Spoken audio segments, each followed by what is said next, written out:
Welcome to a guide for mages. Now there's only one place in Skyrim where mages can train and do mage quest lines, and that's the College of Winterhold. Just giving an idea, there's Dawnstar and Whiterun is down here, so it's a long way away.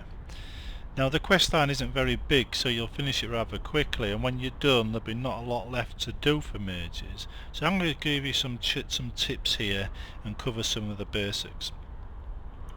And we're going to start off in the Archmage's quarters, which is what you get when you finish the quest line. This is the best room for a mage. It's got everything you need in here, lots of extra stuff, including other bits and bobs, books, money bags, storage places, you name it, it's all here. Now I'm going to show you a bit of everything here, so let me just pick up some bits I need. Right, that's it. We've got some ingredients now. Now, I'll give you a quick tour of the skills first. Now, you've got to choose whether you want to be a battle mage or a conjurer, that's basically a necromancer or a Daedra worshipper, or a normal mage, right?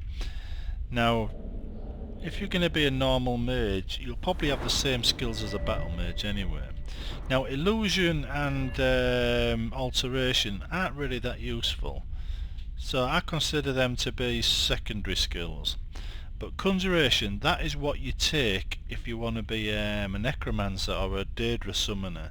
Usually it's the same thing in this game, because you can only really summon Daedra on the spot. If you've been a necromancer, you've got to have a body on the floor somewhere to raise into a zombie, otherwise it doesn't work.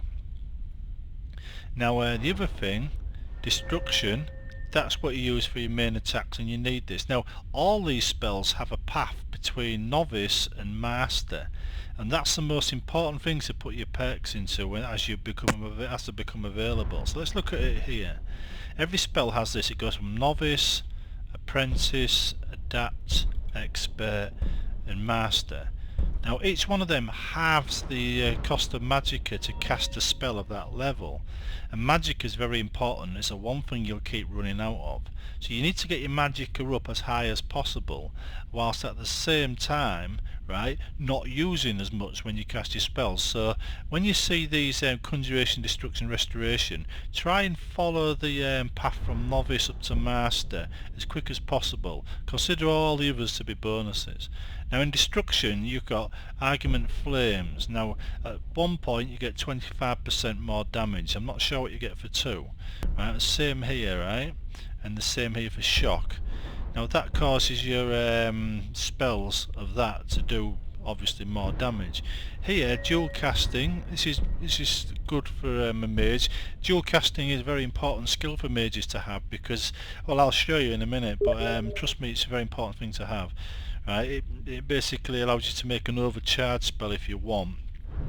But if we go over to restoration, if you imagine casting a restoration spell whilst attacking as well, it's also very handy. Restoration, you know, generates magicka 25% faster. That's a good one to have, right? This one here,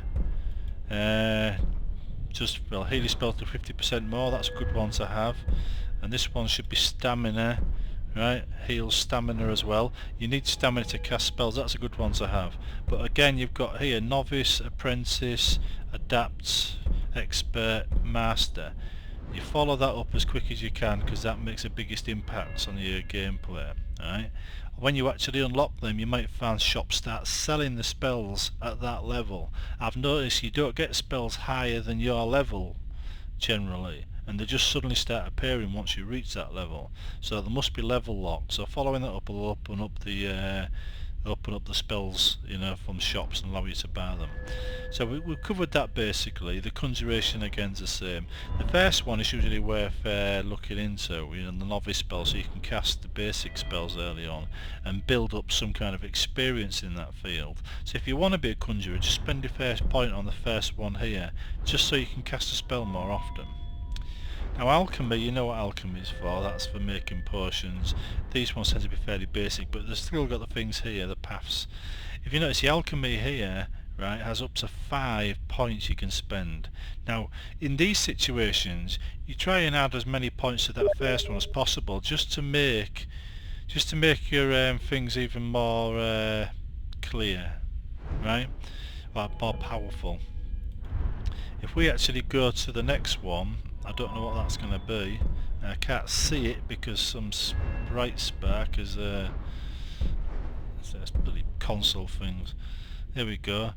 Potions here mix health, magic and stamina 20% more powerful. You go up and up and up. Experimenter, right? Eating the ingredients reveals the first 2 effects. Blah blah blah. Usual stuff. Right? So again, just like it was in previous videos, the first one is the one where you make your powerful potions. Spending points on that is important. The rest of it is bonuses. Enchanting, this is a good one to have because you can make money out of this, but you're better off picking up the soul gems that you need off the dead rather than buying them in the shops, because they're expensive in the shops, right? And you're not going to make a profit if you're using soul gems you actually brought over the counter, but you will if you take them off the dead bodies. Now remember, if you're going to fill a soul gem with a soul, you need the soul trap spell. You cast that on an enemy. When you kill him, you capture his soul. It goes into one of your empty soul gems, and then you can use that to actually enchant something. That's what this is about. The enchantments, the strength, again goes off the very first perk that you can select. So you spend as many points on that as you want to make your enchantment stronger, and then you've got all these bonuses here like fire enchanter, you know, and insightful enchanter, which is a chance to armour more 25% stronger. That one's probably useful for battle mages actually. And there's one here, soul gems provide extra magic when recharging. That's good for when you're spending soul gems to recharge your staffs, because if your staff runs out, you select the staff, press T, and any soul gems you've got that have got a soul in them can be used to recharge that staff. That's how that works. Now I'll show you quickly how that works here, just so you can see.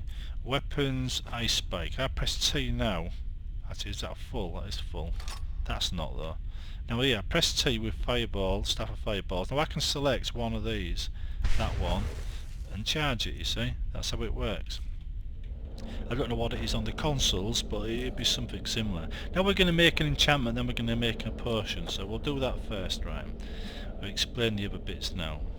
Now here, if you've got something to disenchant, you'd select it here and it'd break it down, and you'd learn the enchantment that was on that item and then be able to use it to make your own enchantments. That's how you learn, by breaking down existing enchantments you found. So as a mage, if you come across an enchanted ring of flame resistance, keep it. Don't sell it, keep it. Take it to your enchantment bench, break it down, learn the spell, right? Now we're going to make an enchantment here, so let's start with a silver ring. The enchantment's going to be resist magic, and we're going to use a grand soul gem, right there, you see, filled with a grand soul. Now remember, I paid about 1,100 for this, right? And you know, just for that soul gem for this video, and I'm not going to make my money back on it. But if I'd picked this off a body, I would. So we're going to do this, right? So craft, enchant item, done. Right? You see how it works? Let's do that again. Boots, enchant, fortify sneak, soul gem, grand soul. Now we can rename the boots.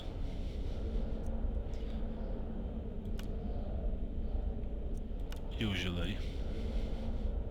You've got to go to item, I believe. It's weird. There we go, F. Rename. We call it My Boots. Very original. Then craft the item. Craft the item, yes. And we just created something called My Boots. And I've leveled up as well. Whilst we're levelling up, actually good opportunity, right? As a mage, right, your important stats are magicka and stamina, right? Stamina is used for spell casting, right? Magicka is used for spell casting. Health is what happens when you get hit, basically. You do need health, but as a mage you shouldn't be getting yourself in a position where you're in hand-to-hand combat, so that's less important if you're playing a mage properly. If you're a battle mage, then that is important as well, right? So it changes. But my stamina's a bit low, so let's add something to my stamina here.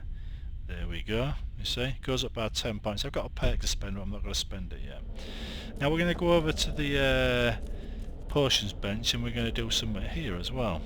Now you can buy recipes from shops and stuff, but I'm just going to show you how it works here. First of all, actually, let's quit out of this. First of all, if you go to your ingredients that you're carrying, if you eat some of them, you can unlock some things here. Like you see the effects here. If you eat some, you can unlock some effects if you don't know them. Like I don't know Bliss Water, so if I click on that, I'll learn something. See, damages stamina. You see. So you can eat your fair few ingredients to learn what they do. That's very helpful.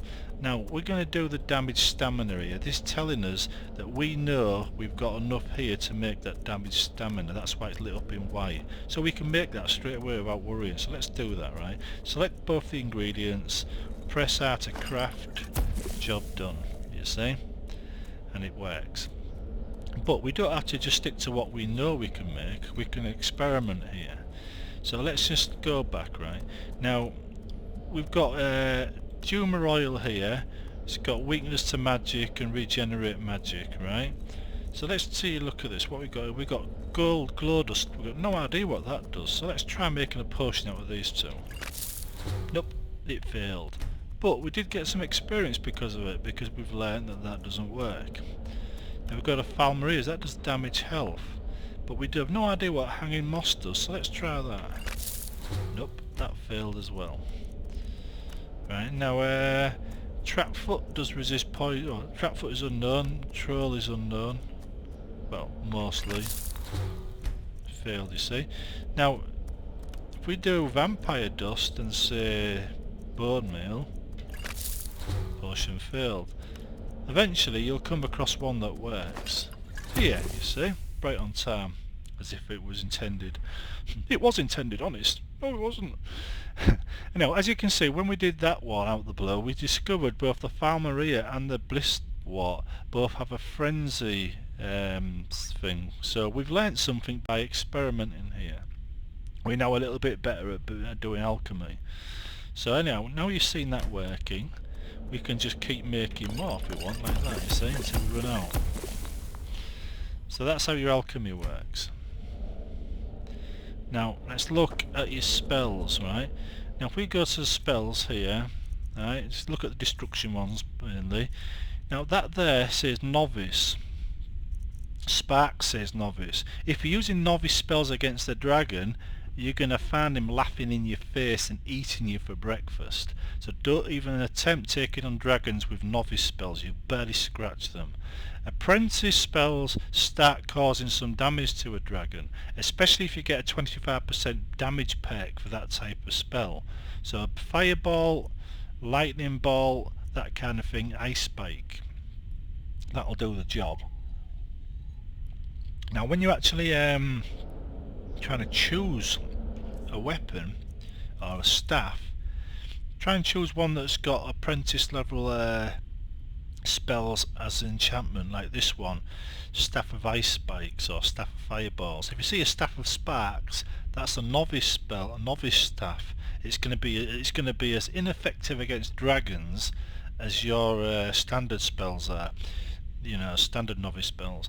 Now the actual fire spells or fireball things here, there, if you notice the enchantment is half empty, so if we'll just press T, we can now fill it up with a lesser soul gem, see, and do it again until it's full. That's how you recharge them. Use the soul gems that you're carrying around to recharge it. So it's important to know that soul gems are vital to a mage. And you get soul gems off Juma bodies, off undead bodies, and various things like that. They don't always appear, but if you go into a crypt you've got a chance of finding them, whereas if you walk around killing deer you've got no chance of finding them. So Juma and undead crypt is where you look for soul gems. Now we're going to just cover some basics here, spell casting. Now we're going to take an example of better. Now we're going to do a dual cast here, right? Now first of all, ward spell. That'll defend you against attacks from other spells. Lightning. That'll allow you to drain the target's magicka and damage him at the same time, stopping him from attacking you. So if we do them both at the same time, we're protected against incoming spells, and we will drain the target's magicka, and we will cause damage to him. Like that. You see? Now notice how my blue bar's going down quickly. Now that's a problem for a mage, right? See how quickly it goes back up again for me? This is because I'm equipped I'm equipped basically to cast spells in combat, and I'll show you why. Now if we go to apparel, right, we've got Archmage's robes, which is what you get when you finish a quest. The College of Winter quest it's in one of the drawers basically. You've got 100% magicka regeneration right here. Also, when you kill these dragon priests, they have masks, and I've got one here that is also 100% magicka regeneration. So that's a 200% bonus, so my character can cast spells like nobody's business.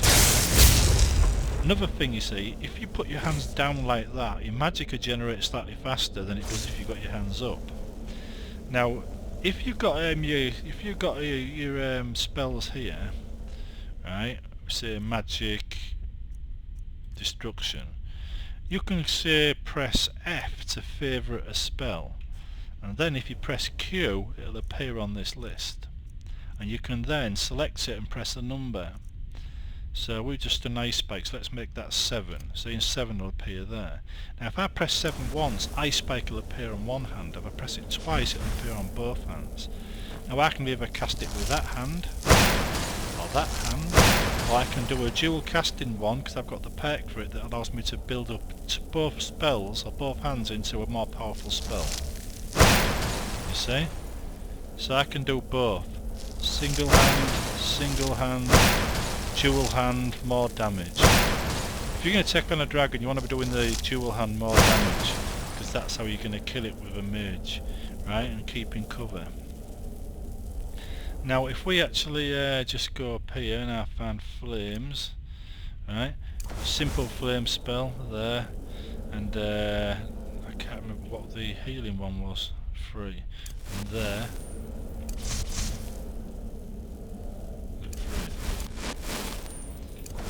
Right, healing and fire, right? Heal yourself and attack with fire on the move, you see? That way you're not gonna get killed too quickly because you're dual casting 2 spells, but you're stopping yourself from being damaged. Of course, using the ward spell stops spells hitting you in the first place. So now that's the little tips for that.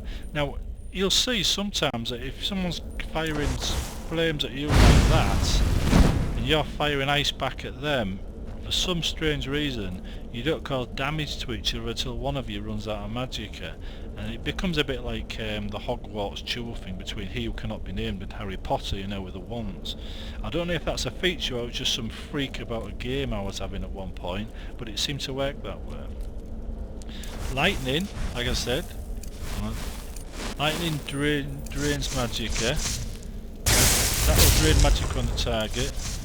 Frost, that'll slow your target down, stop him running so fast. And flames set fire to them, so if you just give him a quick burst like that, he'll burn for a while after you're finished. So each one of these spells has a different effect. Right? I haven't got anything to summon acronauts or anything like that yet, so I can't show you that. If you're in the courtyard, right, you'll see a little trapdoor here. Now, at some point during the quest, you'll have to go down this trapdoor, so you'll find it, right? And when you do, you'll come across some items down here, which are very, very interesting from a mage's point of view and a lore point of view. And I'm now going to take you to see them. This might be considered a mild spoiler, but it's also a vital part of me being a mage, so there's no way you can avoid it really. That is the first one. Right, this is a summoning circle. As you can see, I've already summoned something here. Now, you get a book down here which I don't think I've got on me anymore. No, I haven't. But it tells you what you need to summon various acronauts here from the Oblivion. What you do is you put what it tells you in the book in here, and then you pull that lever. Now I don't think I've got what I need here to pull this off, but let's just see, shall we? No, I haven't. Right, anyhow, if you put a ruby and fire salts in there, you could summon one of these. Trouble is, it then attack you. The reason for it is Oblivion, summoning things from Oblivion is supposed to be dangerous according to the game law, and this is a summoning circle and it is dangerous. I believe there was supposed to be a quest link to this, but I haven't seen it yet. But anyway, this is an Oblivion summon circle as outlined in On Oblivion and a few other books, and you use it for summoning things. You can then take practice shots at it. It's worth giving it a whirl just so you can see how it works, because there is lore books covering this sort of thing. I'm going to show you what apprentice, well, novice spells do to a dragon now, because one's kind enough to turn up for the end of this video. This is the flame, right? Dual casting a flame at level 1. It's just scratching the surface, you notice, right? That's dual casting to make a more powerful version of it. That's the only way we can scratch that dragon with that spell. But if we go up to apprentice level, novice, we can drain him of his magicka and cause damage. Right? Let's just heal up a bit. We don't want to get bitten by a dragon because we haven't got any armour of any kind on. Now if we actually go up again, dual cast this thing, watch. You can see it visibly drop. So we're actually causing some serious damage to it now. This is just an apprentice spell, and I've got the 25% damage boost per shock spells. But as you can see, the magicka drops. So put our hands down, let it charge up. It's causing damage. Right, okay, put our hands back up, take another shot at it. Now we can still single spells, do single hand spells here, let's see. Magic, you need a lot of action to do the dual casting.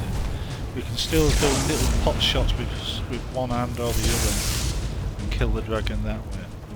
But that's the apprentice spells, that's what you use to kill the dragons with. This is a blood dragon, so it's one of the easiest ones to kill, right? So if you try doing that on an elder one, you may find you need a more powerful spell again. Anyway, we've now just shown you the basics of being a mage, giving you some tips and that lot. Remember, if you're a conjurer, right, you'd be conjuring probably Daedra and raising undead around you. Right, but you'll probably still want to take some destruction spells, and whatever you're doing, you'll always want restoration spells, always. Right, in fact, one of the first things you should probably do is take the first level of the restoration spell right away, because you're going to need it quite a lot. And don't forget, right, having a restoration spell in one hand allows you to heal yourself while fighting. You see, like that, you see. Very good tip. If you're going to be a normal mage, you're going to be able to run around quite quickly. So you can take advantage of speed, you can duck in and out of things, fight like that, you see. The only thing is you need to regenerate your magicka quickly, so keep an eye out for enchantments that help you do that. Right? If you're a battle mage, then you'll probably want to go in really close with your spells, you know, fighting close combat like that, change to weapons, hack, do that, maybe even heal in one hand, lightning in the other, blah blah blah, point blank range or both, whatever else.